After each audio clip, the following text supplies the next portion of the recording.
Ray here from actionpinball.com. Going to show you how to check and make adjustments to a pop bumper leaf switch. This applies to electronic solid-state games that use a single leaf switch on the pop bumper. That switch is activated when the ball strikes the bumper, then sends a signal to the computer to award points and make a sound effect, and then of course fire the pop bumper coil to hit the ball. This is on a Bally solid-state game, late 1970s and up. Also applies to Stern games of the same era, as well as Data East games from the late 80s and Bally Williams games from the end of the 80s on up, all of which used the single switch like you see here. You'll want to check this switch if you're having problems where the bumper isn't working, or it might be sluggish and not sensitive enough, or if it's only working when the ball hits it from certain directions. To give you a quick overview of how pop bumper switches work, the bumper has a round plastic skirt that has a stem in the center of it that goes down through the playfield and rests in the center of a plastic spoon-shaped actuator. The spoon sits on top of one blade of a leaf switch. When the skirt is moved, the stem then moves away from the center of the spoon, and this makes the spoon press down on the leaf switch below it and make contact. That switch tells the game that the ball's hit the bumper, and then it awards the points, makes a sound effect, and of course fires the pop bumper coil. When the ball moves away from the bumper, the skirt and the stem should snap back to the at-rest position, where the skirt stem is centered in the spoon like you see here. So I'm going to go over three things to check. Number one is the alignment of the switch with the skirt stem. Number two is the cleanliness and adjustment of the switch contacts below it. And number three is to check the disc capacitor that's typically attached to the end of the switch in the early Bally and Stern games. The later games won't have that on it. Now before we make any adjustments, of course be sure to have the power turned off to your game. The first thing you're going to want to check is the alignment of the switch with the skirt stem. When the bumper is at rest, like you see here, the stem should be sitting in the center of the spoon. This is a bit hard to see when you're looking at it installed in the game, but the best thing I've found to do is to press on the skirt from the top side of the playfield while you're watching from underneath and see how it responds.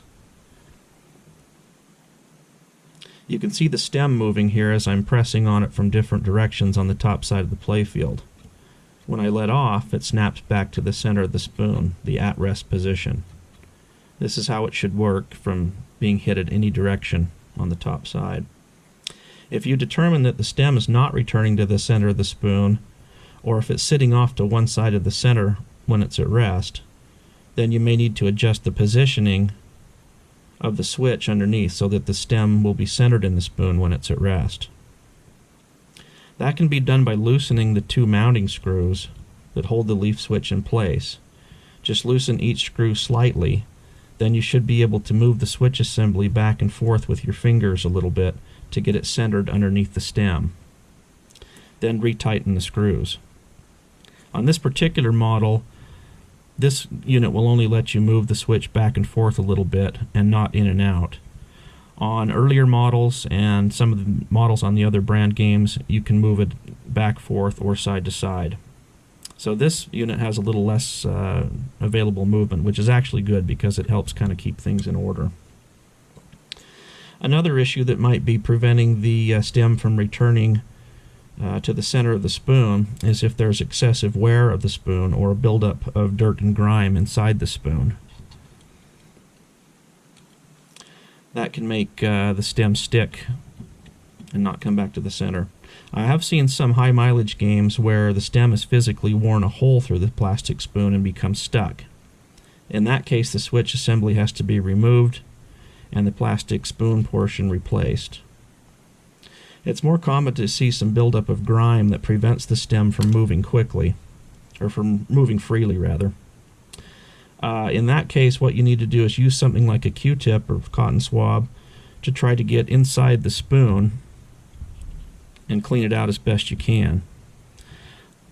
One thing I've found to do on these is to bend the Q-tip a little bit like that so it's got an angle on it. Then when you're working from underneath the playfield, it's a little easier to get it up into there and clean around.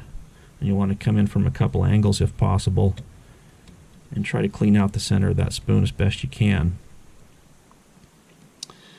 You can also add some lubricant to the Q-tip, clean end of course, and try to rub a film of that lubricant on the inside surface of the spoon to try to help the skirt stem move more freely. I don't like to do this if I don't have to. These things were designed to run dry without lubricant, and adding grease may solve the problem in the short term, but it will eventually attract dust and probably get sticky again and cause the problem to come back.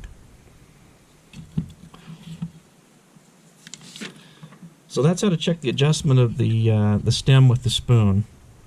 The next thing we want to check, and this is the most common cause of problems, is the cleanliness and adjustment of the switch contacts. The contacts can get dirty or oxidized over time, which makes them less sensitive, and switches can get out of adjustment after some amount of use, these switch blades, and they may need to be readjusted from time to time. The first thing we're going to check on the switch is the leaf that rests directly under the spoon. This top leaf here should be pressing slightly upward against the spoon so that it gives some upward tension to it, and that helps the spoon keep the stem of the skirt recentered in it. This is fairly rare to see, but sometimes this leaf on the switch can be bent downward slightly so that it's no longer contacting the spoon. So if we run into that, what we'll need to do is just basically bend this upper leaf upward so that it comes back into contact with the bottom of the spoon and presses upward just a little bit on it.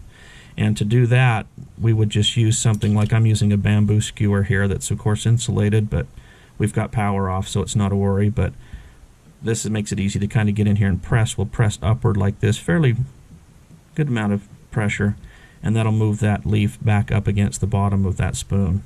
Now, then again, that's fairly rare to see, but it's a good first thing to check, just to help you avoid being misled if there's other problems or looking for other problems.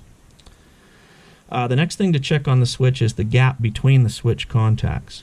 Most pop bumpers will work very well when the contact points have about 1/16 to 1/8 of an inch gap between them. The contact points may be hard to see, the surface of them, depending on the game and how much hardware is around the bumper. Usually I have to look in from the side of the playfield to see them on most games, looking through the wires and the hardware to get a view of them. If the contacts look like they have a gap that's wider than 1/16 to 1/8 inch, like that, then you'll need to adjust the leaf switch so the contact points are closer together. This makes the bumper more sensitive when the ball hits it. To do this, you'll need to bend the lower leaf of the switch upward so that it has the proper gap between the contact points. To do this, you can use a switch adjustment tool if you have one, or what I typically do is just apply some upward pressure with a fingertip, just pressing on the bottom of the switch right there. You'll see this third blade down here, a short blade, it's called the tension blade, and it presses against the bottom of the lower leaf. So you'll just push on that upward to get it to decrease the gap. Now what I'm going to do here is I'm going to intentionally bend this downward to give a too wide of a gap. And right there, it's about 1/8 of an inch. That's about as wide as you want to have it. But that's a pretty wide gap right there. So I would say that needs to be adjusted. If we want to bring that up closer to the other blade, we'll just get under here and push upward slightly on this tension blade. And you can kind of see where our gap is closing and getting, the tips are getting a lot closer. So right now I've got about a 1/16 of an inch gap between the blades of the contact points. And that's a pretty good adjustment right there. If you push too hard on this lower blade, you may end up getting the contact points stuck together, like you see there. If that happens, you'll basically just get your switch tool or your bamboo stick and kind of pull downward on that tension blade like I did earlier when I was making a big gap, and that spreads them back out a little bit. So that's basically how to make adjustments to the switch point gap, the contact point gap. The next thing to check is the cleanliness of the contact points. It's not really something you can easily see, so the best thing to do is just give them a cleaning to remove any buildup or dust or grime that may be present on them. It's recommended to use something like a thin strip of cardstock paper, something like the edge of a business card. Just run that between the closed contact points to pull off any residue. To do that, I'm going to insert the cardstock strip between the contact points and push it in about as far as I can get it, maybe halfway or so here in this case. Once it's inserted in there, I'm going to apply some upward pressure to the bottom leaf blade. And that'll press the contact points together against that cardstock strip. Once I've got some good pressure on that, I'm going to pull it out, dragging it through the points. I'll do that one more time to show you. Put it back through there, press upward to pinch the cardstock, and then pull out. And that'll basically pull off any grime or dirt if you got on the contact points. And usually when you do that, you'll see a couple of streaks on the cardstock. This is very mild because this is a new switch. There's no dirt or anything on it, but typically you'll see some dirt streaks on there from what you've removed from the points. Now, it's not recommended to use anything more harsh than a piece of cardstock paper. For example, an emery board or a nail file, anything like that you'll want to avoid. Things like that can actually take the plating off these contact points, and that can make them work less well and then probably be more problematic for you down the road. The last thing to check, and this applies only to the electronic Bally and Stern games from 1977 up through 1985, is the small disc capacitor on the end of the switch. It's connected to the solder lugs. It's usually yellow in color, maybe light brown. I've seen a few that are light green, and the diameter is about the size of a pencil head eraser. This unit here is the same electrically, but it's a modern piece that's smaller. A lot of modern electronics are much smaller than their 40 or 50-year-old counterparts.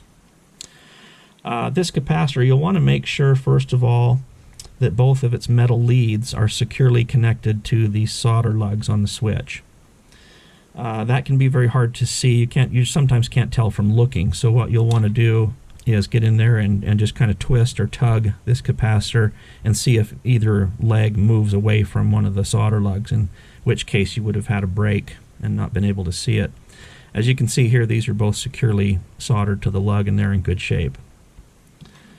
On a lot of well-used games, it's not uncommon to see the disc capacitor missing altogether. In a case where it is missing, or you have one with a broken leg, it'll have to be replaced. Another possibility is the capacitor may be shorted out from old age. In this case, the pop bumper usually won't work at all when the ball hits it. One way to troubleshoot that is to clip one leg of this disc capacitor and bend it out of the way. So you'll take something like some little wire cutters or even a nail clipper and just clip one leg of that capacitor and bend it up out of the way so it's no longer touching the solder lug. Then if your bumper starts working that way, you know that that disc capacitor was bad. You'll then want to go ahead and completely remove it and put a new one on. The disc capacitor helps the game detect very quick, brief activations of the switch. Something like when the ball is moving very quickly and only briefly brushes the bumper. Or if this is on a target switch, it'd be a case where the ball hits the target switch very quickly and flies away. The capacitor basically helps the computer in the game pick up these very quick switch closures, and that makes the bumpers more responsive and makes targets award points when they're quickly hit rather than ignoring the ball hit. So those are the basics for checking and making adjustments to a pop bumper switch. I hope this has helped you. Thank you for watching, and happy pinballing.